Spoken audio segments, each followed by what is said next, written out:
자, 오늘은 사도행전 27장 27절부터 44절의 본문으로 파선의 위기에서 살아남는 원리라는 제목으로 하나님 말씀 증거하겠습니다. 우리가 지금 계속 살펴보고 있지만 유라굴로라는 광풍을 만나가지고 파선 직전에 이르게 되죠.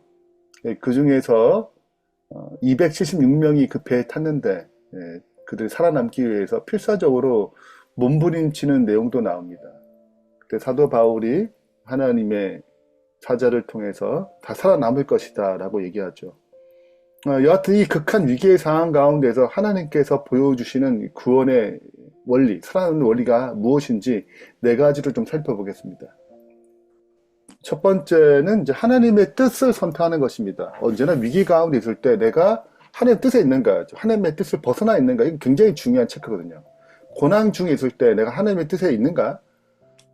그 고난은 그러면 의미가 있는 거예요. 근데 내가 하나님의 뜻을 벗어나서 당하는 고난들은 다시 돌아와야 되거든요. 하나님의 뜻 안에. 그래서 첫 번째는 하나님의 뜻을 선택하는 것이 첫 번째고, 두 번째는 이 과정 가운데 공동체를 떠나서 자기 혼자만의 구원을 추구하려는 유혹을 받아요.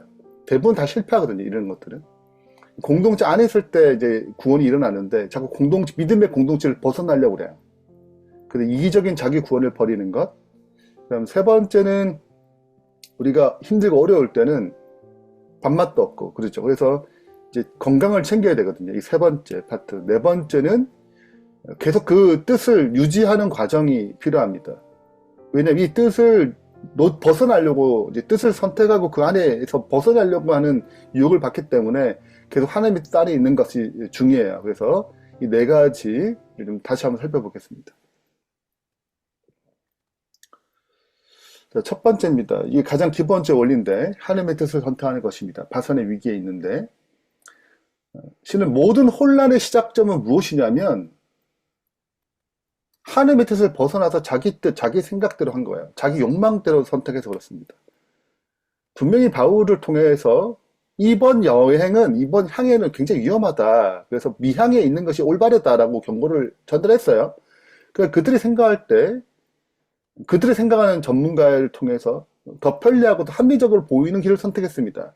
그 결과 지금 끔찍한 파선의 위기를 맞는 거거든요. 그래서 이 절망의 한복판에서 바울은 다시 한번 하나님의 뜻을 선포합니다. 그 23절에 내가 속한 바, 곧 내가 섬기는 하나님의 사자가 어젯밤 내 곁에 서서 말하되 바울아 두려워하지 말라. 내가 가이사 앞에 서야겠고 또 하나님께서 너와 함께 항해하신 자를 다 내게 주셨다 하였으니 그러므로 여러분이 안심하라. 나는 내게 말씀하신 그대로 되리라고 하나님을 믿노라. 그런즉 우리가 반드시 한 섬에 거리리라 하더라. 자, 그렇게 해서 이제 얘기를 하는 거거든요. 다시 하나님의 뜻을 선포합니다. 이 뜻 안에 있는 것이 굉장히 중요하죠. 이 뜻을 선택하는 게 굉장히 중요한 것입니다. 그래서 언제나 구원의 시작점은 하나님의 뜻을 선택하는 데 있어요. 그러므로 절망 가운데, 상황 가운데 있을 때, 어려운 가운데 있을 때 나의 위치가 어디 있는지를 제일 먼저 체크해야 됩니다. 내가 하나님의 뜻 안에 있는가? 아니면 하나님의 뜻 밖에 있는가? 뜻 밖에 있으면 들어와야 돼요.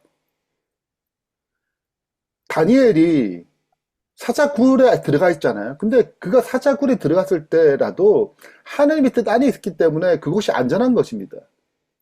그런데 하나님의 뜻 밖에 있는 것은 어느 곳이든 안전하다고 생각하는 어떤 곳이든 위험한 곳이에요. 그래서 언제나 고난 가운데 있을 때 제일 먼저 체크할 것은 하나님의 뜻 안에 있는가, 내가 하나님의 뜻을 선택하고 있는가, 벗어났는가를 체크해야 됩니다. 벗어나 있으면 다시 돌아와야 되죠. 회개하고 다시 돌아와야 되는 것입니다. 두 번째는 이기적인 자기 구원을 버려야 돼요. 27절입니다. 열 나흘째 되는 날 밤에 우리가 아드리아 바다에서 이리저리 쫓겨가다가 자정쯤 되어 사공들이 어느 육지에 가까워지는 줄을 짐작하고 사공들이 뭐다 알아요. 이들은 배를 모는 자들이잖아요. 28절 물을 지어보니 20길 되어 조금 가다가 다시 재니 15길이라. 암초에 걸릴까요? 곧물로 닷을 내리고 날이 새기를 고대하니라. 30절 사공들이 도망하고자 하여 이 물에서 닷을 내리는 채하고 거룻배, 작은 배죠. 바다에 내려놓거든. 이제 조그만 배를 풀어가지고 던져서 이제 거기에 이제 사공들이 타가지고 도망가려고 그러는 거예요. 이 배에선 죽겠다 생각하는 것입니다. 31절. 바울이 백부장과 군인들에게 이르되 이 사람들이 이 사공들이죠. 배 있지 아니하면 너희가 구원 얻지 못하리라. 이들이 기술이 많이 요구하는 이 상태에서 이들이 사공들이 다 없어지면 뭐 배를 운영할 수 있겠어요? 그래서 이 32절. 이에 군인들이 거룻줄을 끊어 떼어 버리니라. 아예 이제 자기 구원 자체를 못하도록 버려요. 사도 바울을 통해서 하나님의 구원의 뜻이 선포되었습니다. 너 다 살 것이다. 근데 인간의 죄성이 그대로 순종하고자 하는 마음이 없어요. 그 뜻을 거스르는 방식을 작동하는 것입니다. 그래서 가장 정분과 그룹이었던 선원들이 다른 사람을 다 버리고 자기들만 살기 위해서 구명정을 타고 몰래 탈출하려고 그러는 거예요. 이것은 단순히 그들의 어떤 이기적인 행동을 좀 넘어서 구원에 대한 세상적인 관점을 보여줘요. 내가 살기 위해서는 누군가는 뒤에 남아야 돼. 이런 사고를 갖고 있는 것입니다. 자신들이 전문 기술이라는 자기 방법을 사용해서 이 공동체를 이탈하여 구원, 자기들만의 구원을 얻고자 시도하는 거야. 자, 그러니까 충돌이 일어나는 것입니다. 선원들이 자기 구원, 이기적인 구원이 있고, 혼자만의 구원이 있고, 하나님의 계획, 하나님 공동체적 구원이에요. 전체가 구원받는다 그랬거든요. 선원들을 생각하면 자기들의 기술을 의존하고, 구명정을 통해서 혼자 탈출하겠다 그러고, 다른 사람을 버리는 거예요. 자기들만의 구원을 얻겠다는 것입니다. 하나님의 계획은 공동체 다 같이 구원을 좀 하기 위해서 지금 애쓰시는 거죠. 276명이 다 구원받겠다. 파산하는 배 안에 있어요. 상호 우존적 생존의 방식이에요. 그래서 언뜻 보면 선원들의 탈출 시도가 더 나은 것처럼 보여요. 선원들 입장에서는. 여기 있다 다 죽겠다는 생각이 드는 것입니다. 차라리 탈출하는 게 낫겠다라고 생각한 거죠. 그래서 선원들의 탈출 시도는 하나님의 보호에 이미 보호하기로 선포한 그분의 뜻에 의해서 보호받기로 선택한 그 길을 벗어나는 행위예요. 혼자만의 구원을 생각할 때 역설적으로 자기 파멸을 가져옵니다. 종종 인생의 위기에서 그리스도인들이 자기만의 문제에 매몰되어 가지고 믿음의 공동체를 떠날 때가 있어요. 아, 여기서는 안 되겠다. 떠나는 방식으로 구원을 해결하려고 그래요. 그래서 힘들고 어려울 때 교회를 떠나는 사람이 많습니다. 근데 실은 거기에 구원이 있지 않아요. 하나님의 보호와 은혜의 통로로부터 스스로 단절시키는 것이기 때문에 궁극적으로 그 방식에는 구원이 있지 않습니다. 자기 파멸의 기회가 있을 뿐이에요. 그래서 언제나 믿음의 공동체를 떠나서 자기 방식으로 구원을 이루고자 하는 것은 그게 좋을지 몰라요. 순간적으로. 나게 보일지 모릅니다. 그래 그것은 오히려 자기 파멸의 길로 가는 것입니다. 세 번째는 양식의 공급으로 체력을, 건강을 챙기는 건데요.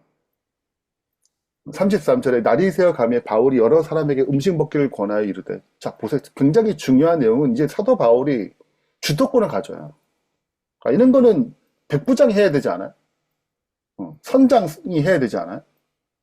근데 지금 바울이 주도권을 가져요. 음식 먹기를 권하고 이르되 너희가 기다리며 먹지 못하고 줄인 지가 벌써 열나흘째예요. 음식 먹기를 권하노니 이것이 너희의 구원을 위하는 것이요 너희 중 머리카락 하나도 잃을 자가 없으리라 하고 떡을 가져다 모든 사람 앞에서 하나님께 축사하고 떡을 먹기를 시작하며 그들도 다 안심하고 받아 먹으니 배에 있는 우리의 수는 전부 276명이었더라. 배부르게 먹고 밀을 바다에 버려 배를 가볍게 하더니. 우리가 극심한 스트레스나 어떤 위기 상황이 있으면 실은 체력을, 건강을 챙기기가 쉽지 않아요. 육체적 무너짐이 쉽게 일어납니다. 잠도 못 자고 뭐 밥맛도 없고 위기가 갖고 있는 스트레스가 굉장하거든요. 근데 이렇게 체력을 잘 챙기지 못하면 진짜 위기를 이기지 못해요. 그래서 건강 챙기라 자꾸 그러자 힘들 때 우리가 극심한 스트레스와 위기 상황에 처하면 가장 먼저 무너지는 것은 우리의 육체이다. 잠을 못 자고 밥을 먹지 못하면 위기를 견디고 이길 힘을 얻지 못한다. 우리의 몸은 하나님께서 주신 성전으로 영과 혼과 육은 연결되어 있다. 그래서 육체적으로 무너지면 영적으로 버텨낼 힘을 잃게 된다. 그래서 잘 챙겨야 되는 거야. 힘들고 어려울수록. 그것이 음식 먹기를 권하는 이것이 너희의 구원을 위한 것이어야. 자, 마지막입니다. 마지막은 하나님의 뜻을 유지하는 거야. 이제 육지에 가까이 오니까 죄수들이 헤엄쳐 도망갈 것 같다는 위험을 받는 것입니다. 죄수들이 놓치면 누가 처벌받냐면 로마 군인들이 처벌받아요.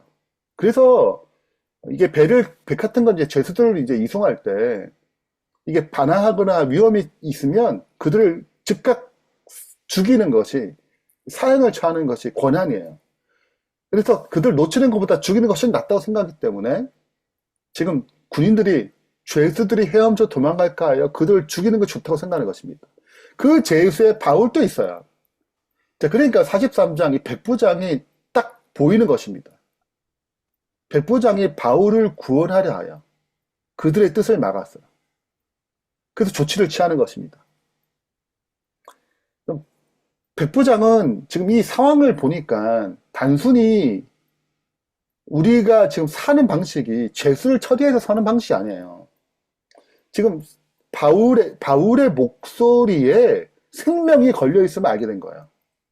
이 폭풍의 요정 속에 배웠어요. 진짜 파워, 진짜 힘이 어디 있는가. 그러니까 보세요. 사도 바울이 주관하잖아요, 지금. 우리가 상황을 바라보면 지금 로마 군인들처럼 죄수를 죽여야 돼. 흔들리겠지만 상황을 바라보지 않고 하나님의 말씀의 권위에 우리의 순종을 두게 되면 실은 우리가 나도 살고 함께 살 수 있는 길이 열리는 것입니다. 그래서 그 하나님의 뜻이 어디 있는가, 하나님의 뜻이 보호하고 하나님의 뜻을 지켜나가는 것, 이것이 지금 뭘 유지하는? 파선의 위기에서 생명을 유지하는 방식인 거죠. 실은 우리도 이렇게 위기에 떼면 실은 이 말 저 말을 다 혹해요. 귀가 굉장히 얇아지거든요. 네. 그래서 상황 때문에 자꾸 마음이 흔들리는 것입니다. 근데 우리가 하나님께 받은 말씀의 권위 위에 우리의 순종을 두게 될 때 우리는 비로소 우리 자신과 다른 삶 살리는 선택을 할 수 있는 것이죠. 마치면서 결론입니다. 우리가 이 네 가지를 살펴봤어요. 위기의 때, 파선의 위기 때 어떻게 살아남는가. 첫 번째는 언제나 하나님의 뜻 안에 있는 걸 확인해야 돼요.